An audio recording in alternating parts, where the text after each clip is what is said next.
Hi friends, welcome to my channel. ఇవాల్టి వీడియోలో కేంద్ర రాష్ట్ర ప్రభుత్వాల నుండి ఏపీ ప్రజలకైతే ఒక గుడ్ న్యూస్ వచ్చింది. ఏంటి ఆ గుడ్ న్యూస్ అని తెలుసుకునే ముందు ఈ వీడియోని లైక్ చేసి నా ఛానల్ని వెంటనే సబ్స్క్రైబ్ చేసుకోండి. ఇక వీడియోలోకి వెళ్తే, సొంత ఇల్లు నిర్మించుకోవాలని కలలు కంటున్న ఆంధ్ర ప్రజల కలను నెరవేర్చేందుకు కేంద్ర రాష్ట్ర ప్రభుత్వాలు ముందుకొచ్చాయి. ఇందులో భాగంగానే సరైన నిర్ణయం కూడా తీసుకున్నారు. అందుకే ఇక నుంచి కేంద్ర రాష్ట్ర ప్రభుత్వాలు ప్రధానమంత్రి ఆవాస యోజన 2.0 పథకం కింద ఈ ఆర్థిక సహాయం అందించబడుతుంది. ఈ పథకానికి సంబంధించిన మార్గదర్శకాలను అధికారులు ఇటీవల విడుదల చేశారు.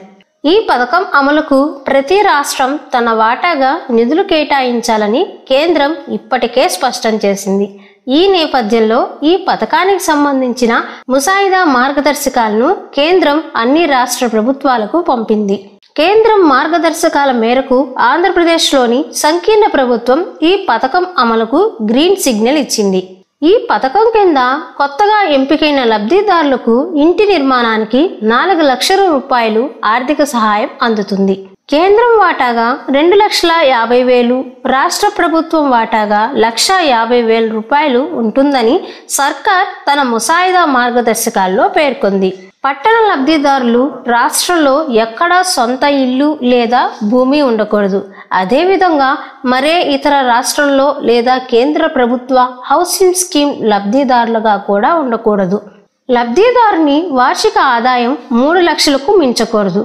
కానీ లబ్ధిదారునికి 2.5 ఎకరాల మాగాని లేదా 5 ఎకరాల మెట్ట భూమి ఉన్న ఈ పథకాన్ని పొందవచ్చు. అదేవిధంగా గ్రామీణ ప్రాంతాల్లో ఈ పథకానికి అర్హులైన అభ్యర్థులను ఎంపిక చేయడానికి తెల్ల రేషన్ కార్డ్ ప్రమాణం. లబ్ధిదారుల కుటుంబానికి సంబంధించిన తెల్ల రేషన్ కార్డు ఉండాలి. ఈ పథకాన్ని పొందేందుకు లబ్ధిదారుడు తప్పనిసరిగా ఆధార్ కార్డ్, అడ్రస్ ప్రూఫ్, తెల్ల రేషన్ కార్డ్, ఏదైనా ఇంటి సర్టిఫికేట్, కుల ధృవీకరణ పత్రం, ఆదాయ ధృవీకరణ పత్రం, బ్యాంక్ ఖాతాలను కలిగి ఉండాలి. ఇక ఈ పథకానికి సంబంధించి ఎలా దరఖాస్తు చేసుకోవాలి అనేది చూసుకున్నట్లయితే ఏపీ స్టేట్ హౌసింగ్ కార్పొరేషన్ ద్వారా దరఖాస్తు చేసుకోవచ్చు. మరిన్ని వివరాల కోసం ఏపీ స్టేట్ హౌసింగ్ కార్పొరేషన్ను సంప్రదించండి. అంతేకాకుండా మీరు హెల్ప్ లైన్ నెంబర్ 1902కి కాల్ చేయవచ్చు. మరియు పూర్తి వివరాల కోసం నేను ఇక్కడ స్క్రీన్ ప్లే డిస్ప్లే చేసే ఈ ఈమెయిల్ అడ్రస్కు ఈమెయిల్ కూడా చేయవచ్చు.